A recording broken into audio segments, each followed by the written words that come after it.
Bonjour, bienvenue dans ma bibliothèque. Nous sommes à Montréal le 31 juillet 2013. Mon nom est Bruno Lalonde. Cette petite réflexion matinale, la violence est au cœur de notre société. La violence est le fondement de notre société. Et l'état de droit qui la prolonge, qui la codifie, qui la régularise, cette violence-là, eh bien souvent, nous ne voulons pas la voir. Mais elle agit sur nous. Un bel exemple hier encore. Bradley Manning, le soldat, n'a pas été reconnu coupable d'avoir travaillé au service d'Al-Qaïda, ce qui était une accusation absolument absurde. Mais il a été reconnu coupable de 20 autres chefs d'accusation, dont vol de données, entre autres. C'est désespérant de voir avec quelle apathie les populations accueillent cette forme d'héroïsme qui est invraisemblable au fond, qui est presque incompréhensible à nos sociétés, par nos sociétés, tétanisées par le confort. Ça me désole beaucoup. Je m'attendais de toute façon à un verdict de culpabilité, sans doute vous aussi. Et nous avions une conversation avec un client à la librairie. Et je lui disais combien ça me désolait que les seuls héros que nous ayons maintenant étaient des activistes, que le champ politique était considéré au fond de même importance que la poésie, que finalement nous concluions, lui et moi, que nous ne possédions pas les bons algorithmes, que nous étions devenus en quelque sorte des lecteurs rabbiniques, que nous lisions dans une langue que nul ne parle, que nous nous contentions d'interpréter à l'infini la trame du monde, mais qu'au bout du compte, nous étions relégués à l'impuissance, au silence de nos bibliothèques et à la solitude de nos réflexions, que nous étions parfaitement des êtres inutiles, ne possédant pas les bonnes clés, ne possédant pas le bon langage, ne possédant pas le bon algorithme. Et je puis dire que je me sens comme ces Juifs européens à l'arrivée d'Hitler. Les petits matins bruns. La barbarie commence comme ça. On y prend garde. Les petites lâchetés s'accumulent. Les grandes trahisons s'accumulent. Les grandes injustices s'amoncellent sur nous et nous continuons notre chemin sans trop s'inquiéter. Je repensais également à cette dame, au service funéraire auquel j'ai assisté il y a 2 jours, et combien sa fille a rendu un témoignage extraordinaire. Et c'est peut-être ça aussi, hein, ce qui nous reste, de la littérature, des mots, nous faire aimer, nous faire comprendre, nous faire ressentir des réalités humaines. Elle nous l'a fait aimer, cette femme, que moi j'ai un tout petit peu connue. Au début de ma librairie, elle me rendait visite accompagnée de sa fille, grande lectrice des auteurs de l'Antiquité. Elle enseignait le latin, je dis déjà. Dans un collège privé de garçons, elle a cogné à la porte du directeur et a insisté pour se faire embaucher, ce qu'elle a obtenu. Et elle nous l'a fait aimer, cette femme. Et ça, c'est le miracle de la littérature, je pense. De nous donner accès à des réalités intimes et nous faire aimer des gens que nous n'avons pas connus ou peu connus.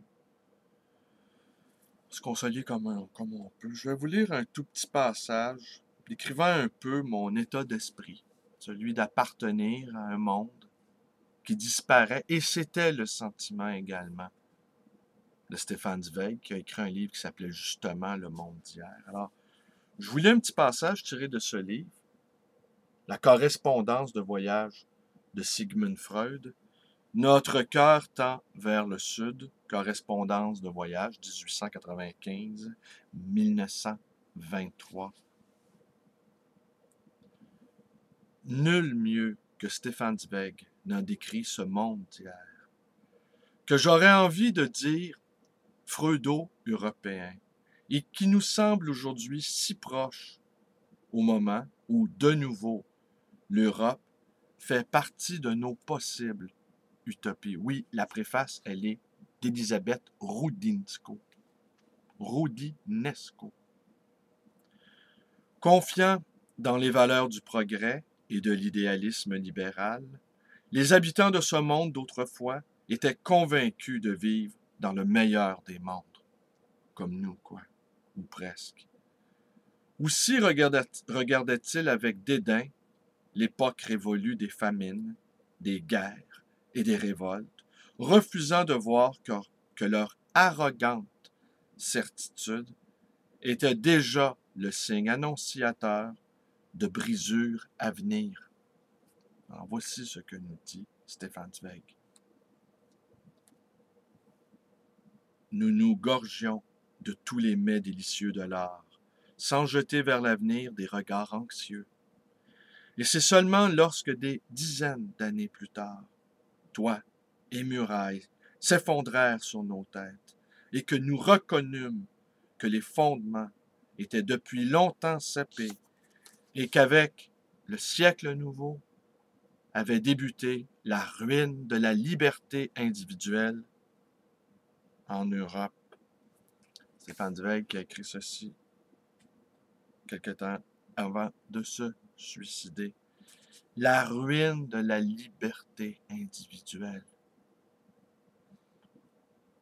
Voilà le procès de Bradley Manning. Un bel exemple, hein? Les bons westerns américains, faire un exemple. Ça, c'est important. Le bouc émissaire qui devient un exemple. On se tient à carreau, on se tient tranquille. Depuis si longtemps, on a sacrifié la liberté au profit de la sécurité. Mais faites attention. Parce que le désir de liberté chez l'être humain est irrépressible. Il peut être contenu pendant un certain temps, mais méfions-nous de la suite.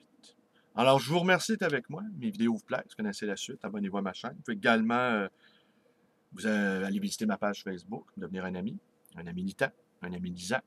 Vous pouvez aussi me visiter à ma librairie d'occasion et d'ancien, le livre voyageur dans le quartier Côte-des-Neiges. Et vous pouvez également me téléphoner, comme le fait Vincent, dont je ne nommerai pas le nom de famille, mais qui m'a promis une visite vendredi. Alors, il en profitera sans doute pour rencontrer Jean-Paul, qui généralement apparaît dans ma librairie, Jean-Paul Coupal, qui apparaît généralement vers 1h30, il est ponctuel, Jean-Paul. Nous, les pauvres, nous sommes ponctuels. Mais les pauvres et les rois ont ceci de commun. La ponctualité. Alors, si vous voulez rencontrer Jean-Paul Coupal, si vous avez une ou l'autre une question à lui poser, Jean-Paul Coupal se puits de savoir, et cet oracle saura sans doute répondre. Alors, Vincent, prépare-toi. Voilà, je vous remonte le livre, La correspondance de Freud. C'est assez merveilleux aussi, avec les photos, l'amour que portait Freud à l'Italie, à Rome, entre autres. C'est fascinant. Ouais, c'est fascinant et c'est très difficile pour nous, Nord-Américains, de comprendre toute cette réalité-là européenne. Il faut remonter très, très loin dans nos propres racines. Et nos propres racines ont été métissées par le sol et par l'énergie, par le sang, par le symbolique des Amérindiens. Merci et bonne journée à tous.